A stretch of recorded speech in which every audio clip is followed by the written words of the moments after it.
Hi, I'm Roger Mills from Boating New Zealand, and today we're reviewing the Menorquin 54 hardtop.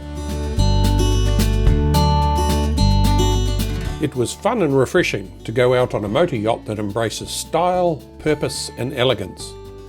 The Menorquin 54 HT design knows what it's about. With a Mediterranean pedigree, an area known for its at times boisterous seas and weather, this vessel is built in Menorca, one of the Balearic Islands off the coast of Spain. Marrying traditional proven hull shapes of earlier times with modern technology, Sasga Yachts have managed to design motor yachts with a combination of beauty and performance. The culmination is the Menorquín range of vessels, which are built using a resin-infused process to create a light but strong hull. The Menorquin 54 HT sits near the upper edge of the range, and according to Bruce McGill from Sasga Yachts New Zealand, is intended for the discerning boat owner who has a passion for the sea and wants a very personal vessel. This 54 HT arrived in the middle of the year and has already been sold. McGill has had a chance to test the boat in 25 knots of wind in the Hauraki Gulf, affirming that she performs well and is a very dry ship on a seaway.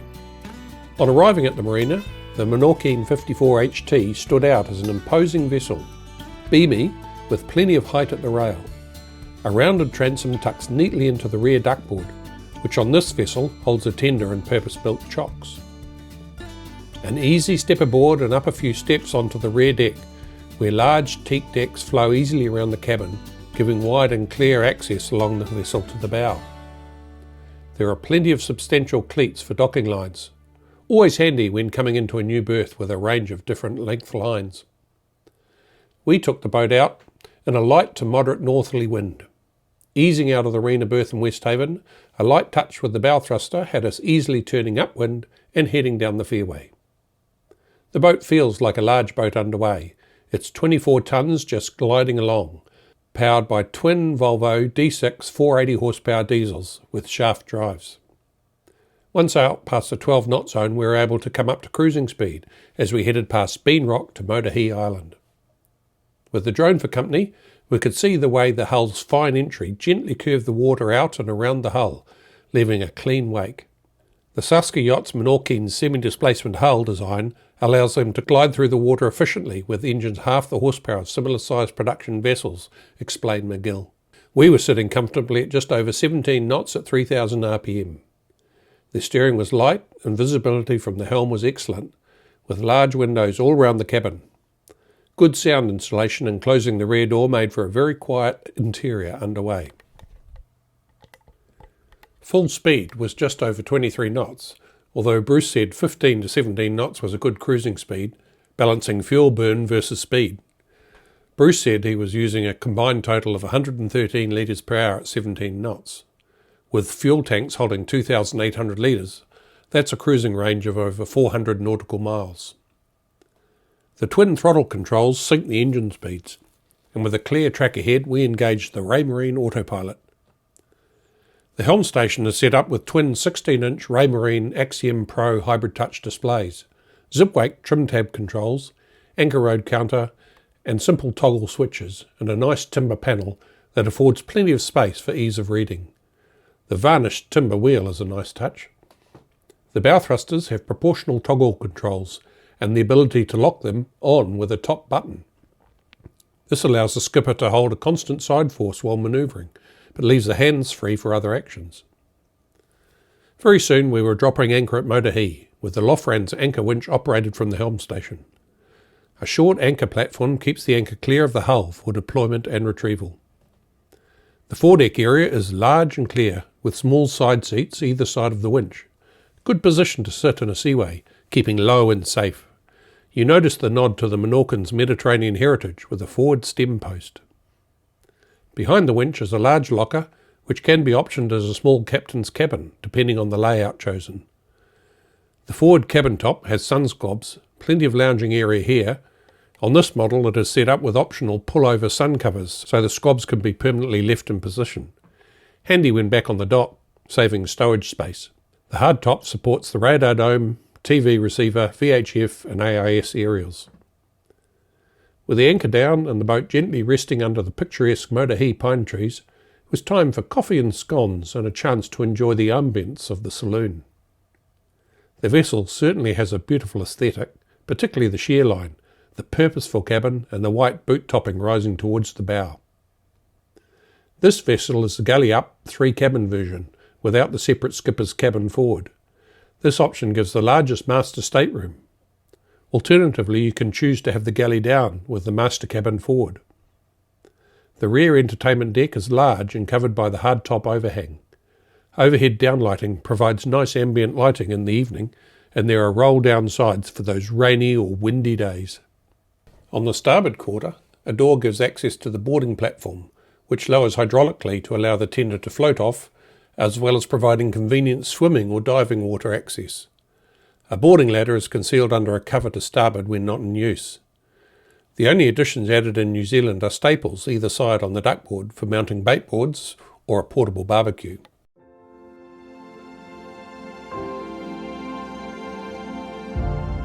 Moving into the saloon through natural teak cabin doors, you'll find the well-equipped galley to port.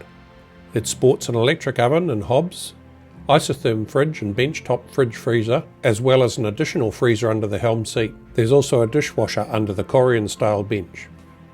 To starboard is a generous settee and table, which can be lowered to give 2 extra berths if required. A pop-up television is housed in the cabinetry to port.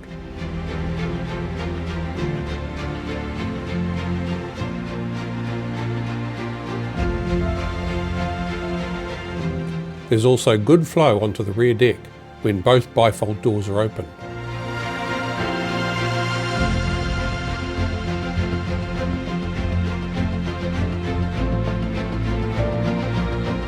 The master suite is on the lower level aft and extends the full width of the vessel. It's a particularly beautiful space with the white oak decaped timber reflecting the light from the side windows. A comfortable settee to port with a porthole adjacent provides the perfect spot to retire and read that book that's been waiting for you.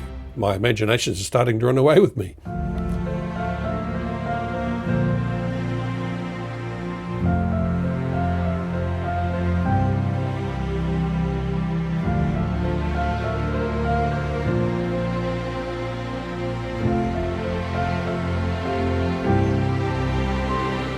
The master ensuite is situated to port and has a generous separate shower.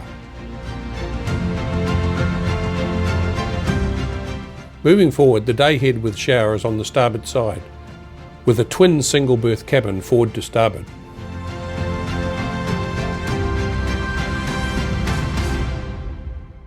The guest suite is in the forepeak, very generous in size, with access around both sides of the double bed.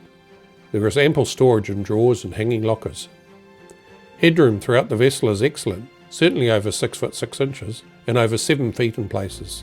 This adds to the feeling of spaciousness inside.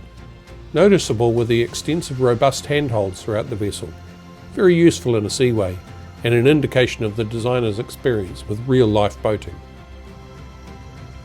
The engines are located under the rear deck and accessed through hatches in the floor, a smaller one for routine maintenance checks and a larger one, operated hydraulically, should access be required for larger items. The rear deck table hinges up when the large hatch is opened. The large engine room has ample space for a combination washing drying machine, 9 kilowatt Kohler generator, water maker and general storage. Sasga Yachts have a new Menorquin 54 arriving in mid-January 2023. Based on my experience with the vessel today, I'm sure it will readily find a new owner. The Menorquin 54 HT has a lot to like about it.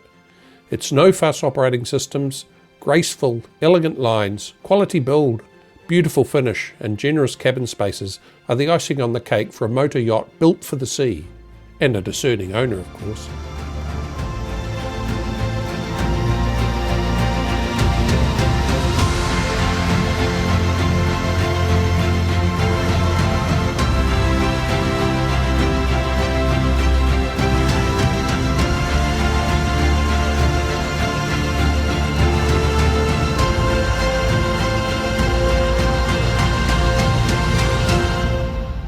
John Ecclestone from Boating New Zealand.